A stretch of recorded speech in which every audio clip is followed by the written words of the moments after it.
And I can prove it. I'll show you why. Because even after this distribution, there was trouble. Did you know that after that, even after that wonderful distribution, that the poor school districts in the state of New York, of which some of them are sitting right in this room, are losing $561 per child in this GEA, the poorest. And the next poorest are losing $767. And the next 900, and these people are losing 1,000. These are 9. These are losing almost 900. And these are losing almost 800. These are losing a little over 600. Do you notice that these two numbers are lower than all the other numbers? Do you notice that the wealthiest school districts in the state of New York, their cut in state aid per child is lower than anybody else in the state of New York? Now, how'd that happen?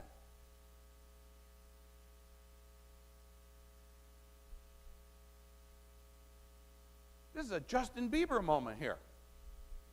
He's making money hand over fist. These people are still losing. So despite their, quote, best efforts, this is how it turns out? This is not acceptable. This is terrible. This is why, if your kids are lucky to get into a school or a trade school or get a job and everything, you're only going to have to compete against these kids. How do you think these kids are doing in their schools? They're doing great. Because they haven't had to cut the programs, haven't had to cut the staff, haven't had to use their fund balances. They're doing just fine. See, what's happened is the state's convinced us that we should compete against each other.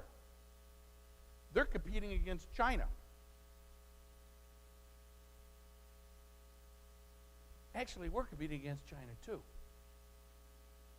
And if we want to attract people to our region, if we want to have a vibrant region, we need vibrant schools. Somebody says, well, just pour more money into it. Well, easy to say if you had it. Some schools, they don't have any money. Pour more money into it, my foot. What's that, a cover-up for making them solvent? Is that a cover-up for making them so they'd be like any other school? The rhetoric that state government is using about you, I think is a little condescending, a little insulting. The truth of it is that you are getting the short end of the stick. If I was to draw a line on what I call the free and reduced lunch, FRIPL we call it, free and reduced lunch, these people, 71% of their kids get a free lunch by federal standards because they're poor. They're losing $663 per kid. These people hardly show up on a radar screen. Some of these school districts here have actually no measurable poverty. They can't find a kid in their school that's eligible for a free or reduced lunch. They can't find one. They heard about it, but they can't find one. They're losing $474 a child. Now, how is this possible? It's patently wrong. Now, the governor's budget, here's what the governor's going to do. His new plan is to further reduce the reduction, which he calls a restoration, by about $323 million. On a statewide basis, you may think $323 million is a lot of money, but don't forget, he only owes you $1.6 billion. And you think a lot of it's coming here? No. Because they're going to do the same thing with the curve again unless you do something about it. The other part that kills me is, just to make a technical point, the numbers the governor's provided here are wrong. They're too high. Those numbers are not accurate, and he won't reissue the real numbers. I mean, how many games do we got to play? Now, he does have some ideas for universal pre-K. And who wouldn't want universal pre-K for children? It sounds like a great idea. Here's the problem. K isn't required. So what are we going to do? Have pre-K, then the kids stay home a year and go to first grade? How's that going to work? I mean, who thought of that? By the way, did anybody know what the cost estimate for pre-K is?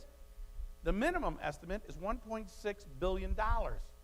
So he's going to put in $100 million and a promise to pay the rest later. Right. He wants performance grants at $50 million. We've had performance grants of $50 to $75 to $100 million over the last 2 years. Nobody knows what happened to them. Half the schools can't apply because they don't have everybody who can fill out the grant. And he's got after-school programs. We'd all like them.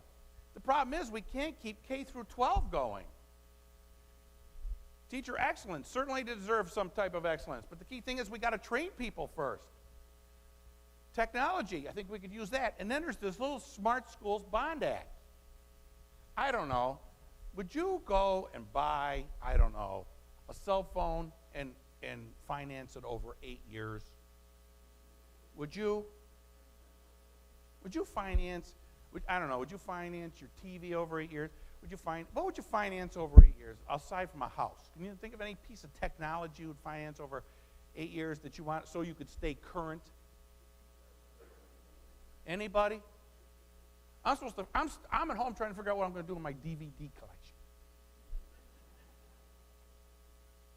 You know what I mean? Luckily for me, I never bought, for the people old enough, I never bought Beta. So the point here is that Smart School, then some of this is to build rooms for the pre-K program where the money might not show up. So we've got all kinds of problems. We can't fund pre-K, and he's got all kinds of ideas. So they're throwing all these marbles on the table and trying to get us to pick and choose what we want. You know what we want? We want the GEA gone. We want the cuts eliminated. It's that simple. Can we at least get to 0? Gracie would like to finally get a paycheck that's worth $10. And that's a problem. Now, if this goes through, the GEA over the 5 years will be $9.8 billion. I mean, how big does this thing have to get?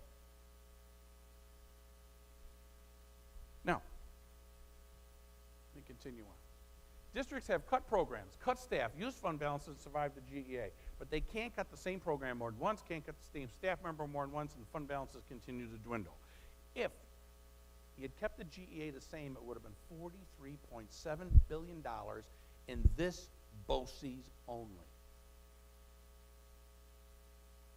What would Herkimer County, and the part of Otsego that Richfield Springs is in, what do you think would happen to that economy of that local area if someone came in and said, look, here's $43.7 million, and use it to pay people? You think it would help? Use it to lower taxes. You think it would help? You better believe it. But no. But he has come up with a plan, however, so that it's only going to be, he's suggesting, look, I could make it 43.7, but let me do you a favor, Gracie. Let me make it 42.1 right here.